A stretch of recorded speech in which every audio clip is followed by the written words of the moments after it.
D'Ezra Village, nous sommes dans le département de Zenoula, dans la région de la Marawi. La forêt se présente avec tout son charme. Une forêt au parfum et au contenu riche et varié. Ici, nous sommes en pays Gouro. Une des richesses du terroir est justement dans cette forêt, le Cuidan Gouro. Amis auditeurs de la radio La Voix de la Marawi, bienvenue à Boisflé, la cité du Cuidan Gouro, le vrai Cuidan Gouro aux vertus aphrodisiaques et aux vertus en tout cas énormes. Une plante dont les vertus ne sont plus à présenter, dit-on. Le Cuidan Gouro, c'est un excitant. Un excitant que nos parents d'avant, dans leurs recherches, ont pu trouver ça pour leur donner un peu d'énergie. Comment cette énergie? Parce que c'était des grands planteurs, des grands cultivateurs. Et ils avaient pour soutien les femmes. Donc il fallait avoir plusieurs épouses. D'autres en avaient 7, même 12. Et en avoir 12, c'était pas facile. Le Cuidan Gouro est appelé Pera.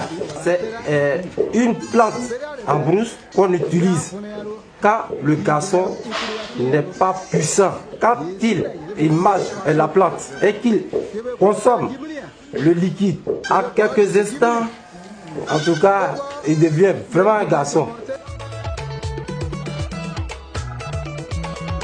Le mythe a brisé. En compagnie de certains guides, nous allons à la recherche du trésor culturel. Sa récolte relève du secret et est une histoire d'initié. Après quelques instants de patience, notre guide est de retour. Le mythe continue de tomber. Voilà. C'est le Cuidan Gouro. Quand il grossit, voilà la dernière grosseur. La dernière grosseur. Il y a clair, il y a clair au fond. Il mesure avec le majeur du doigt. Voilà.